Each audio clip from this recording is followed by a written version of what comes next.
Well, good morning and welcome to Buddha's in Your Landfill or Zen Live.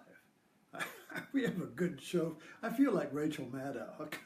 I'm pumped up, I'm fired up, ready to go, and I want to give you a good show. But we're going to, and also when I say Zen Live, Zen is primarily an awakening or aha or I see or wow, it all comes together. Bam. That's it. That's it. All the rest of it is pointing to that moment where I see or you see. So we're looking, when I say Zen Live, we're looking to see together as one. When we see together, there's only one seeing. It's not two C's, it's one C. So let's pick up where we left off yesterday. And we've been looking at the gateless gate. Remember when we came back from Hatteras, we were talking about the puzzle and the jigsaw puzzle being a metaphor for our urge to solve the puzzles of life. We either do it with a game or we're in real time with real puzzles.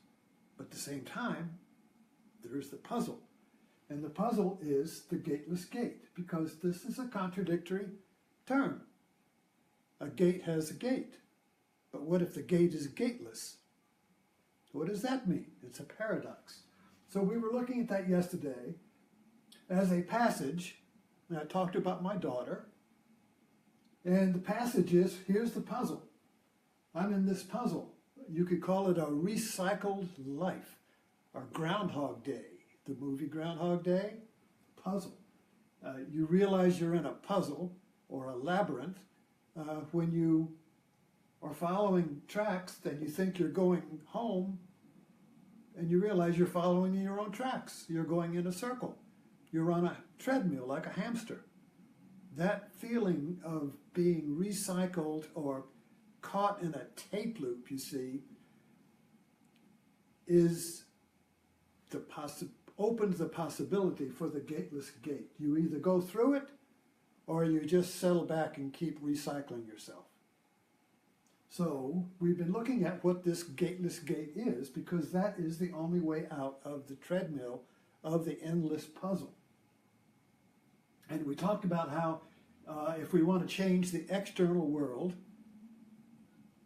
unlike what our culture tells us to do, we have to change our internal world, and the external world suddenly shifts and fits it. Like a GPS navigator, when you make a move, the map fits around you. On a flat map, the map never changes. You move. But on a GPS map, the world, reality, shifts around you. So you're always at the center. So that is kind of like a way of looking at the two ways of being in the world. So let's pick up today's puzzle. And I really want to dig into this idea of a metaphor. This is Joseph Campbell spent his whole life trying to explain metaphor. And he was never very successful. And why is it we can't understand metaphor? Art is metaphor, religion is metaphor, we are metaphor. Everything is either, well, let me get into this. Why is it we can't understand metaphor? Well, metaphor is ambiguous, all right? A metaphor is two opposite values that are contradictory, like the gateless gate. That cancels each other out. The gateless gate. Is it a gate? It is a gate, but it's not a gate. You see how that, like the sign of two one-way signs going the opposite direction? It is a gate. It is not a gate. That's a metaphor. Gateless gate. Now, the world we live in is a thinking world. Think about it, think outside the box. Thinking created everything. Thinking has Thinking operates on logic. And the logic goes all the way back to Aristotle. It's classical logic. And the basic logic that we use as our primary tool for making stuff and getting out of a fix is classical logic. And classical logic says A is A.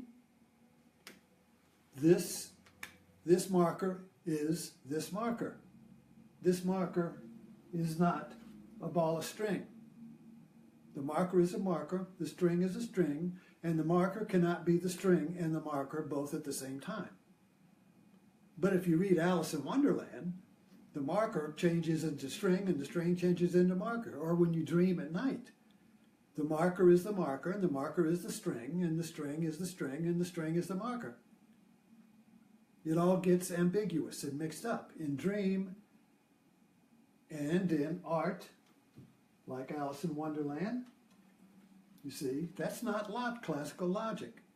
You can't analyze Alice in Wonderland to understand it. And you can't analyze a dream. It's all fluid.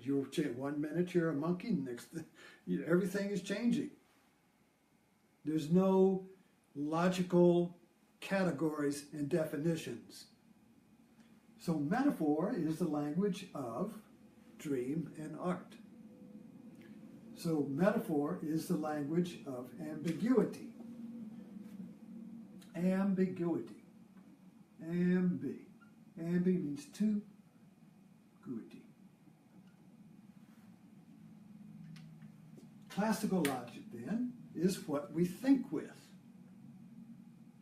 And classical logic, everything is an it.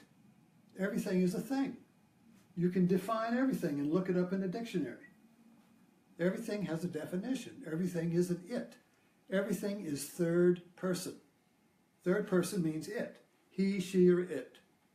He, she, or it. It's an object. That's the external world. And we believe that external world, we assume that is real, that all these its exist. This sofa exists as itself. The sofa can't be a lamp. The lamp can't be a sofa. Unless you take LSD. Okay. LSD was exciting. I haven't taken it, but LSD was exciting because it broke down the classical logic of thinking and made the world fluid and ambiguous. It can be terrifying or exhilarating. So let's get into this logic here and see why the idea here is the tyranny of thinking, the tyranny of the it. Everything is an it, including me. I'm an it, you're an it, everything's an it. So if I'm an it, who am I? What am I? Well, then I have to look in my personal dictionary to find out who I am. Well, I'm an American, I live in Blackstone, that's an it, I'm here. There's a place and time, that's an it. I have a role, I'm a husband, that's it. I'm a retired, that's an it. Peel the onion skins of its. And then you get into values. Well, I'm feeling sad or I'm feeling happy, that's an it.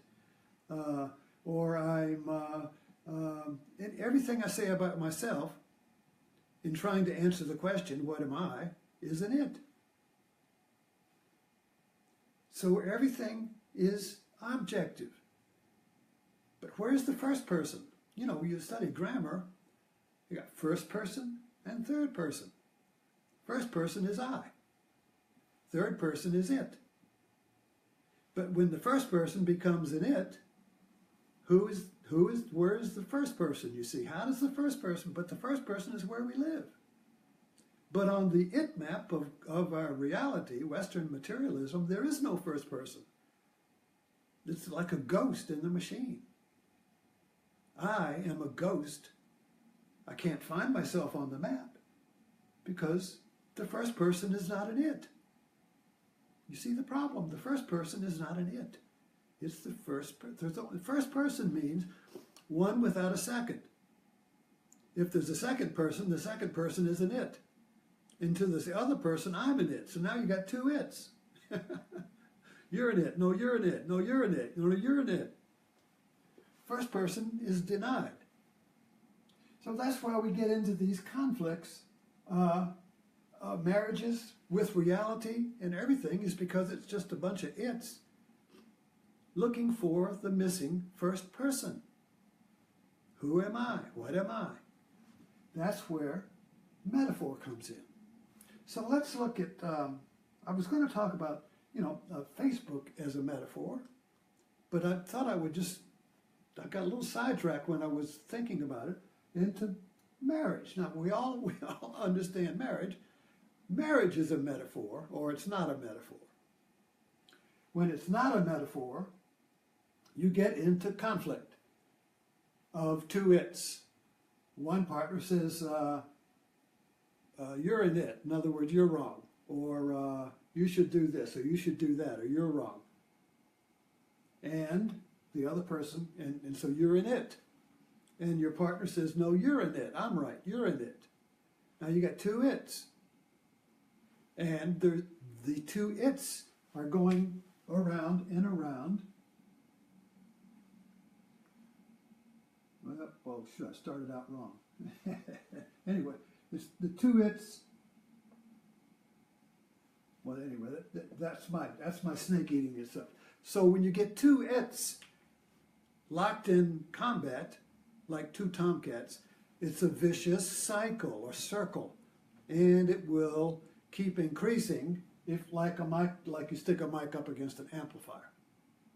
Wow, wow, wow, wow, wow, you're divorced. Or wow, wow, wow, wow, smackdown. Or whatever. But these little whirlpools are constantly being created in relationship. It doesn't have to be marriage. In relationship, when you get two it's looking for first person. They can't find it. Because neither one will give up their it. You see? Neither one will give up their it. Because if I'm an it, if I see myself as an it, an opinion is an it, a belief is an it, a value is an it. Everything is an it if you are conscious of it. You see that? Everything is an it if you're conscious of it. It's an object, either outside or inside. It's an it. And if I identify with that, then I have made myself into something. And the something then is in relationship with another something, and both are defined. And they're going around and around. What are they looking for? They're looking for first person. I. But they can't find it because the I is divided into two. It's. Okay, so let's get... all right, so metaphor. Okay, how does metaphor come to the rescue? Well, there's dead metaphors and there's living metaphors. So a dead metaphor is an object. Or it might be, we use metaphors in our language all the time. Oh, wow, you're a lion on Facebook. That's a metaphor. You are a lion on Facebook. You can really roar. All right, that's a metaphor. The metaphor is you are a lion and you are not a lion. The gateless gate. You're a lion, but you're not a lion. I mean, you're not a real lion. You've got a mane and all that. You're not a real lion, but you are a lion. You are a lion. You're not a lion. Now that's already that is what you'd call a language metaphor. It's not a living metaphor because a living metaphor has to have your body in it. It has to be real time. Has flesh and blood. It has to be breathing, you see. It has to be now. It's not a language. Although metaphors are used in language, poetry, so forth. All right. So a metaphor would be, in a marriage, for instance, the metaphor would be I am you, I am not you. All right, so in the metaphor, if with marriage, we call this the marriage made in heaven. A marriage made in heaven, or a sacred marriage, or a successful marriage, or a marriage in love, based in love, would be a marriage that is a living metaphor. It is a living metaphor because the marriage creates a we that contains two eyes, each of which see the other as an it. I see you as an it. I see my wife as an it. There she is. I observe her. And she sees me as an it. There I am. Here I am. You see. But in the marriage, when in the logic of relationship, the classical logic would say, you are you and I am me, but I'm not you and you're not me. I'm a me and you're a me. I'm an it and you're an it. We're separate. We could say separate but equal. Or we compromise or do whatever. But there is no we there because each one is a separate it and separate it. So how does the two separate its become a we? Well, that is when you make this, when you get married, you're going through a welding ceremony. Two separate individuals, two its, are welded together by God as a we, but they're still separate.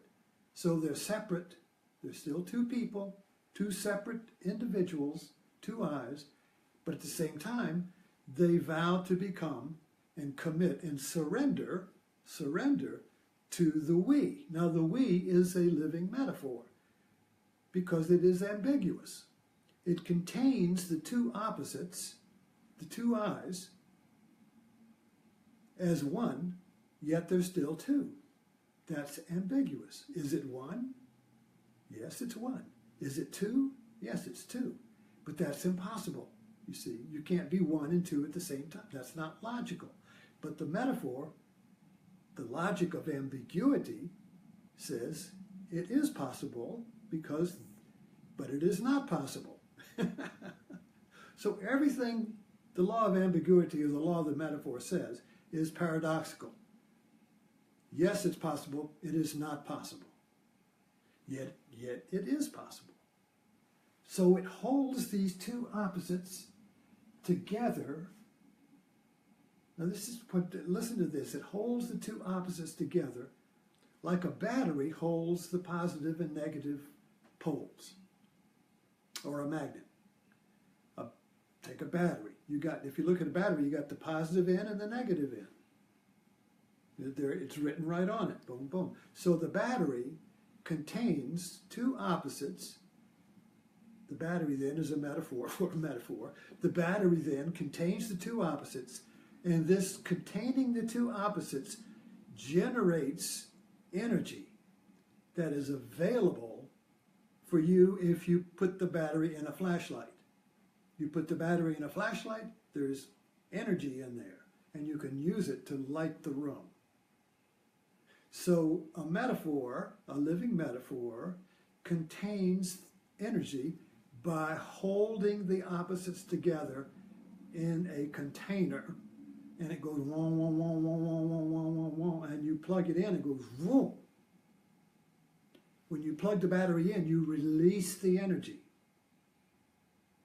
So in a marriage, you have this container of two opposite energies, like the positive and the male and female, positive and negative, are contained in the battery of a marriage, and that energy must be released.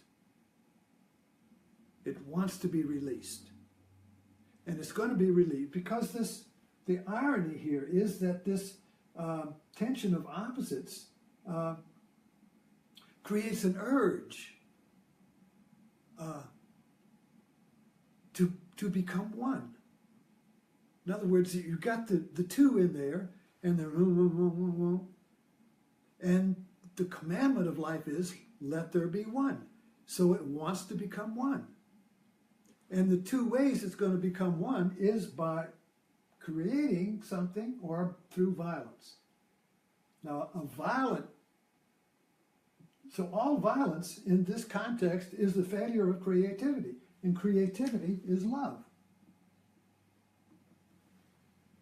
So we can expand this a little bit beyond marriage and just see that when you have a container of two opposite forces, the energy wants to restore unity. The energy wants to restore unity. And so it wants to be used. It wants to be creative. It wants to create art. It wants to create babies. It wants to clean the house. It wants to do stuff creatively. That is the creative outlet of the duality into the one.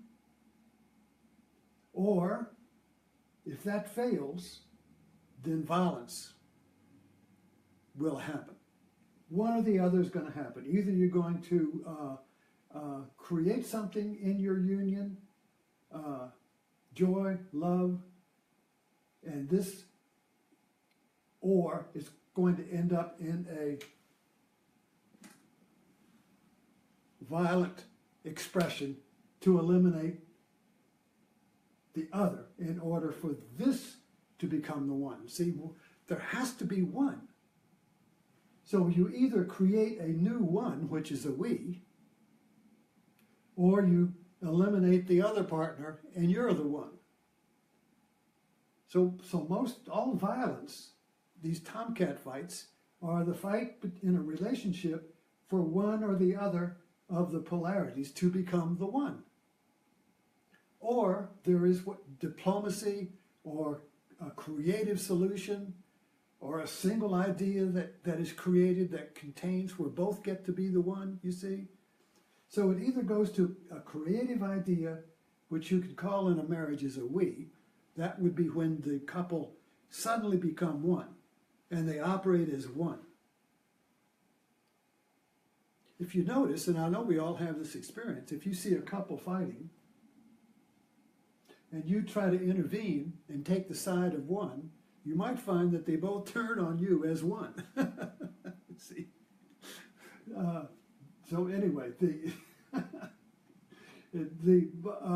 so I hope you get a sense of what I'm saying here. So let me get back to, if we have enough time here, maybe I'll leave this till tomorrow. But also, I realized today that Facebook is a metaphor. Facebook is a gateless gate. Why is Facebook a gateless gate? Because Facebook is a metaphor where, in Facebook, you're in it, and to you, I'm in it. So there we got two it's here.